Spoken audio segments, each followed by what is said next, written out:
Lo llamamos al doctor Máximo Fonrush, quien es presidente de la Asociación de Abogados Será Justicia y expresidente del Colegio de Abogados de la Ciudad de Buenos Aires. Quiero hacer solamente una introducción más, porque yo lo había visto esta semana al doctor Máximo Fonrush en el programa María O'Donnell en Buenos Aires, y me pareció no solamente interesante, sino también ver su carrera académica a través del ámbito del derecho administrativo, cosa que me facilita mucho para preguntarle cuestiones de índole administrativa que me parecen interesantes en todo esto. Doctor Máximo Fonrush, ¿cómo le va? Buen día, ¿cómo está usted? Gracias por atendernos. Por favor, un gusto hablar con ustedes.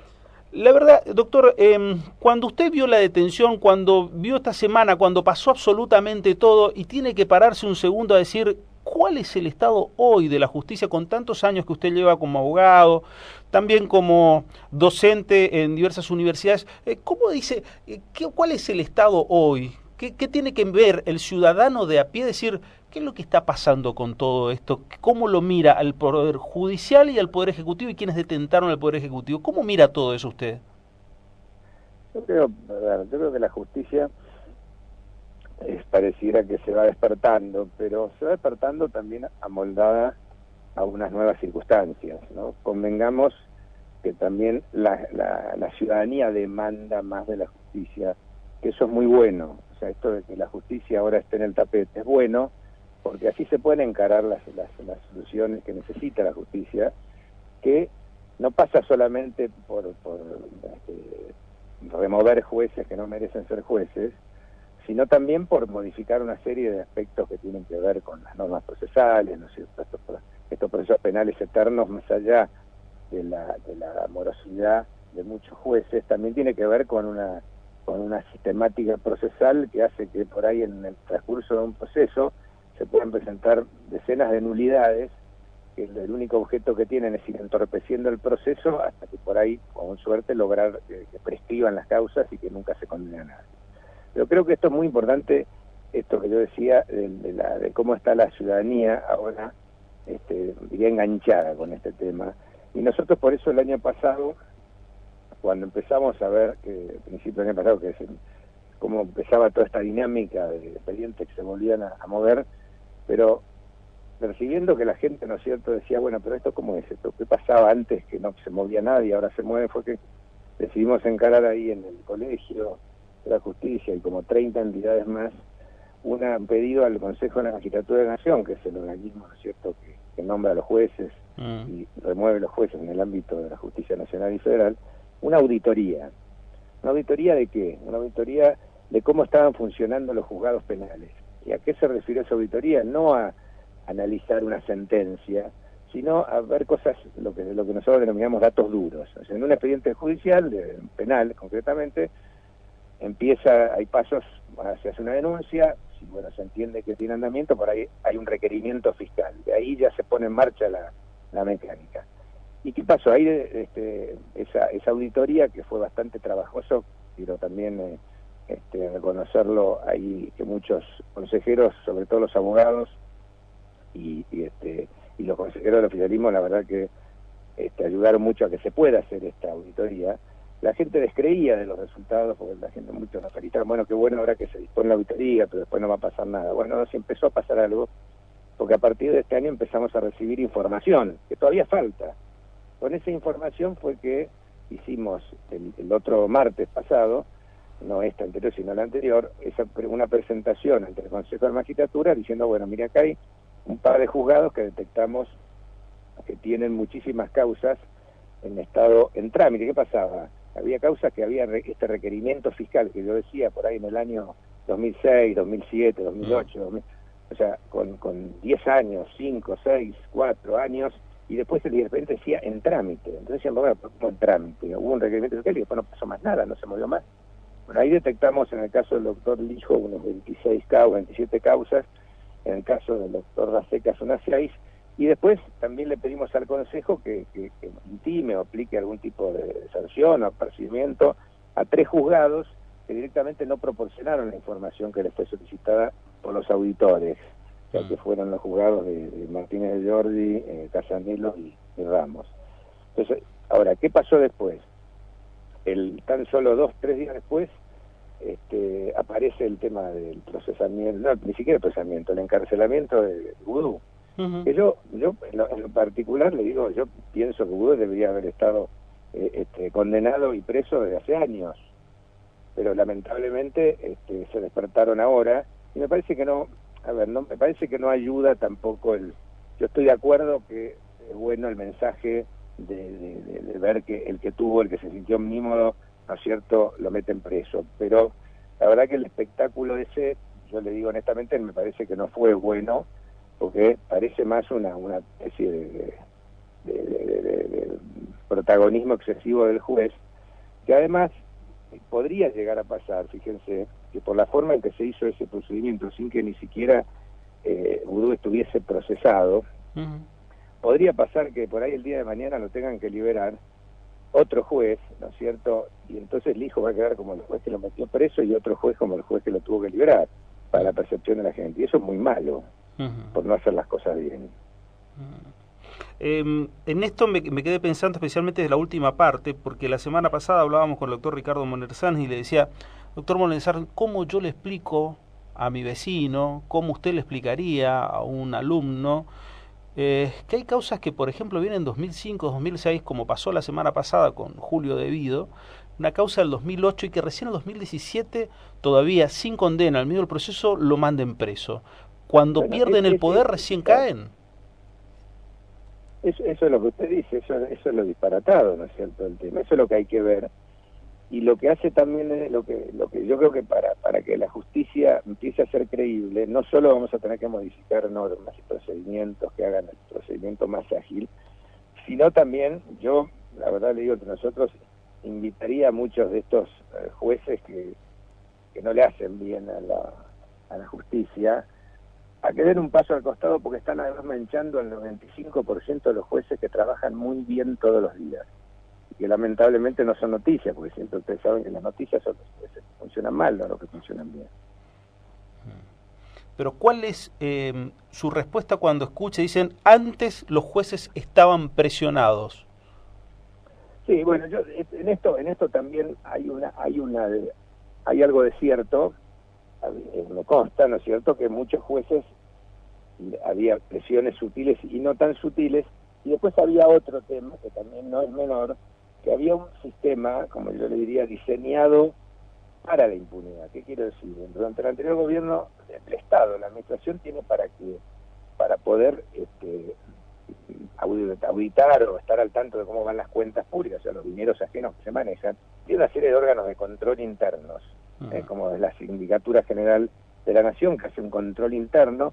Bueno, ese organismo en un momento estaba casi en manos de la doctora Minichelli, cuyo marido era ministro de Obras Públicas, ¿no es cierto? Eso no puede funcionar en una república normal. La Oficina Anticorrupción, uno podrá discutir ahora si tiene más protagonismo o menos protagonismo, pero funciona. Antes no existía, o sea, no funcionaba la Oficina Anticorrupción. Si no, no podría nunca haber acontecido, ¿no es cierto?, que la Presidenta de la Nación, la expresidenta de la Nación, en su momento, actuara absolutamente en contra de la ley de ética pública, más allá de cualquier delito. Olvídense de las situaciones delictuales, que para mí también las hay, pero solamente hay dos artículos de la ley de ética pública que dicen: uno, dice que no se puede, siendo funcionario, ¿no es cierto?, contratar con empresas estatales. Bueno, ella tenía en sus hoteles gente de aerolíneas argentinas, no podía contratar. Segundo, otra prohibición expresa, dice, no puede tampoco un funcionario, ¿no es cierto?, privilegiar a tener relaciones con contratistas del Estado. En este caso, darles obra. En otro caso, compraba servicios de aerolíneas, le compraba habitaciones. También Baez le compraba habitaciones. O sea, eso solamente eso iba contra la ley de ética pública. La OA, la Oficina Anticorrupción, ¿antes dijo algo? No, nunca dijo nada. Ahora se le exige, ¿no es cierto?, a la OA, y me parece bien que investigue si hay conflicto de intereses con Aranguren, si hay conflicto de intereses con Justo, pero eso en ese momento nadie lo preguntaba. Si un juez tenía que investigar y pedir un expediente a la Inspección de Justicia, como el caso precisamente de Vudú, donde los famosos expedientes de Olfán en la Inspección de Justicia, ¿qué pasó? Se perdieron. Si a ustedes se les ocurre que se podría haber investigado vialidad, el manejo de la obra pública, siendo que en vialidad el titular de entonces le iba a dar a un juez o iba a pasar como ahora, que es el titular del organismo el que vaya a hacer la denuncia de las cosas que están pasando. O sea, hay muchas cosas, ¿no es cierto?, que en el sistema anterior tampoco, amén de dos tipos de jueces, el presionado, o de tres, el presionado, el juez que no merece ser juez, y el juez que por ahí, ¿no es cierto?, yo lo entiendo, pero no lo justifico, pero lo entiendo. Hay muchos jueces que tienen como un temor, dicen, bueno, a ver si me van a empezar a perseguir, desde el Consejo de la Magistratura me van a hacer denuncias. También había toda una dinámica de cajonear denuncias en el Consejo de la Magistratura y sacarlas cuando uno quería presionar a un juez. O sea, esto existía, pero el que es juez es juez, ¿no es cierto? Digo, algunos jueces que avanzaron en el anterior gobierno, o sea, que eso no es suficientemente excusa. Sí lo pongo a relieve porque creo que también explica también la morosidad es parte. Ahora bien, hoy no tienen excusa, ¿no es cierto? Hoy pesado todo esto, el juez que no quiere actuar es porque realmente no quiere actuar. ¿Solamente el político va preso cuando pierde el poder? Y lamentablemente en la Argentina pareciera ser que es así. Creo que esto no es bueno, tampoco, o sea, bueno, sería fantástico, ¿no es cierto?, que tengamos durante un gobierno en ejercicio no haya nadie que merezca, ¿no es cierto?, un reproche judicial, pero bueno, al menos hay procesos de funcionarios que están en curso actualmente. Hay que demandar la misma celeridad para unos y para otros, pero lo importante creo que es afirmar en la gente. Yo creo que es importante el gobierno. Además, el gobierno mismo se ha puesto una vara muy alta y va a tener, es un desafío para el gobierno, ¿no? O sea, porque cuando aparezca alguien que realmente, más allá de las denuncias a veces que son estas oportunistas, como la que hace Tailad, y que sale una noticia y entonces van y denuncian sobre cosas de que uno tiene, no sé, o que tenía una sociedad fuera y por ahí había sociedades inactivas, bueno, todo aquel que ejerció la profesión, aquel que fue un profesional exitoso en serio y no exitoso en mentira, o un empresario, ¿no es cierto?, que tuvo negocios, puede tener una cuenta fuera. Siempre el problema es que si no la tuviese declarada, ¿no es cierto?, pero a veces basta solamente que salga eso para decir, bueno, ya es culpable. O sea, tenemos que investigar, separar la paja del trigo, pero merecen ser investigados tanto los que están ahora como los que estaban antes. Tres consultas nada más breves, por lo menos de mi parte. ¿Esto es una cuestión de normas o de personas?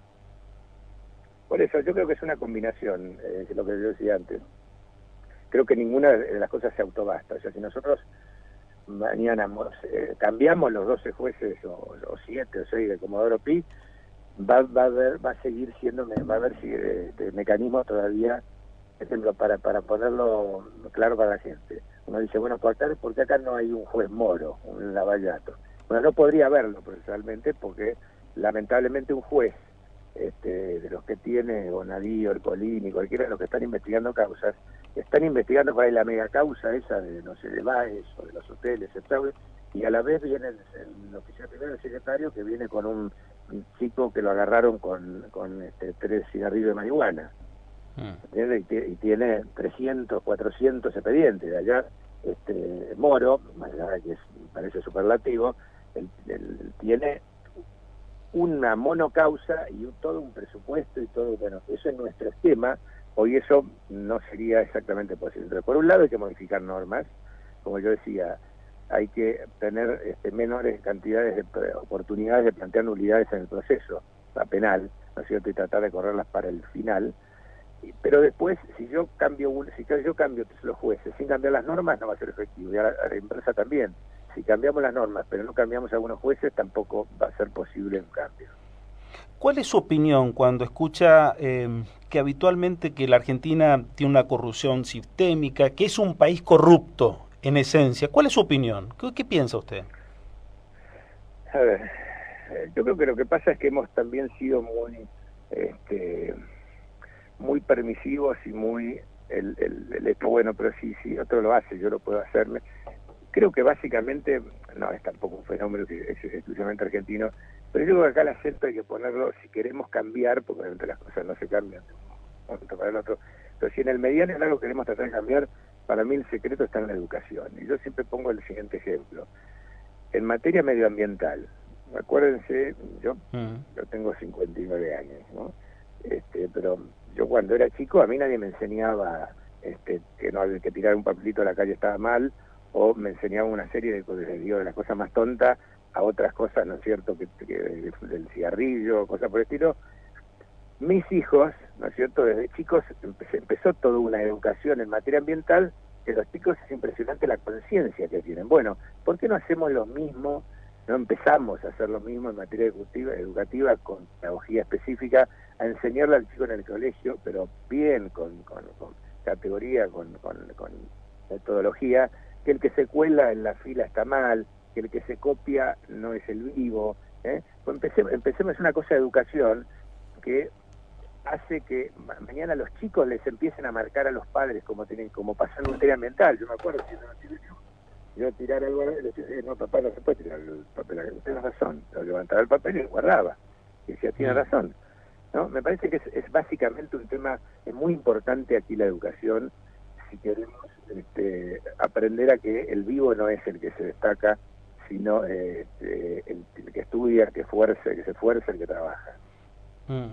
Y la última, ¿cómo cree que termina todo este cuestionamiento hacia la justicia? ¿Cómo cree que será el final de esto? ¿Con una justicia mejor? ¿Con una justicia más del PRO? ¿Con una justicia cómo?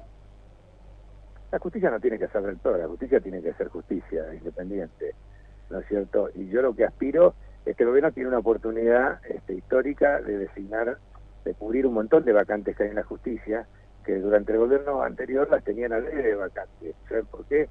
Porque todo juzgado que está vacante suele tener un subrogante que está concursando. Entonces ese juez, que no es juez en realidad, o que es un camarista que era juez de primera instancia y que todavía no es camarista, son muy fácilmente presionables porque están concursando. O sea, una de las cosas primeras que hay que hacer para que un juez realmente sea independiente es consolidarlo en el cargo. Y en ese sentido, yo creo que el gobierno está empeñado en cubrir los cargos vacantes en la justicia, que este año creo que va a designar casi 100 jueces nuevos. En la justicia me refiero nacional y federal, ¿no? Entonces, esto me parece que es una cosa muy relevante para que la justicia empiece a funcionar mejor y, vuelvo a decir lo que decíamos antes, empezar a cambiar, acuérdense que va a cambiar el sistema ahora a sistema acusatorio, la justicia federal, que no lo teníamos.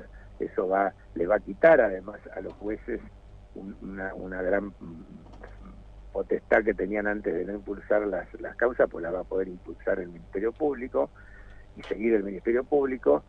Eso es bueno. También va a haber que conversar algunas cuestiones estructurales en el Poder Judicial que tienen que ver con quizás el horario de atención, que no necesariamente a veces es aumentar el horario, sino por ahí distribuirlo de otra manera. Hay muchas cosas que se pueden hacer, pero me parece que hay por lo menos una conciencia, y esto por eso es bueno, todo esto que pasa, más allá de las cosas que sean reprochables, como decía este espectáculo de Rubí y más, pero que la justicia esté así en el candelero, a mí en lo personal me gusta porque eso hace que se empiece a pensar seriamente en las reformas que necesita. Sí, esperemos que por lo menos tenga un buen final, como todos aspiramos a que sea este tema de la justicia. Digo, así tenga que llevarse quien se lleve, ¿no? Me refiero a jueces, camaristas, fiscales. La verdad me parece que no, ese es un tema menor. Tiene que ser la gente necesita ver, mire, una clave la va a dar ahora la semana que viene. Hay que estar atentos a ver cómo termina el tribunal de enjuiciamiento al doctor Freire. Ah, claro. Eso para mí puede marcar un antes y un después, porque Ollarvide, ¿se acuerdan que renunció? Sí. No, yo en lo personal hubiese preferido que Ollarvide, que para mí deshonraba la justicia, hubiese sido removido. Lamentablemente, bueno, está bien, son opciones a veces de la política, se le aceptó la renuncia. Vamos a ver qué pasa con el caso de Freire. Sí, esa renuncia que fue más un sabor a victoria del propio Ollarvide. Y sí, porque, bueno, ahí entramos con el tema, porque ustedes saben que técnicamente Ollarvide sigue siendo juez. Los jueces, ¿por qué cobran esa jubilación igual a la casi que cuando se retiran? Porque es como los militares, teóricamente pueden ser convocados de nuevo a la función. En ese sentido, por ejemplo, yo creo que una de las reformas que habría que hacer en materia jubilatoria de los jueces. No estoy de acuerdo con esto que dicen, no tienen que cobrar la jubilación que cobran cuando se retiran, porque así como yo le tengo que garantizar una buena remuneración para que el juez no tenga ni pueda jugar tranquilamente, también le tengo que garantizar que eso lo tenga en la jubilación, porque si no, algún juez se va a haber tentado de fabricarse la jubilación del futuro, sinceramente, juez. Pero me parece que un juez que es echado por el jury de enjuiciamiento no tiene, si bien ha hecho aportes, tendría derecho a una jubilación, pero una jubilación como todo el mundo, o sea, calculada sobre la base de los aportes y no sobre el régimen de excepción que le permite cobrar casi lo mismo que en actividad. Sí, me parece muy interesante. Doctor Máximo von Rusch, un placer poder escucharlo, ¿eh? Gracias por atendernos. Un gustazo. Igualmente, un abrazo, gracias. Doctor Máximo von Rusch, titular de Será Justicia, estuvo en contacto con nosotros.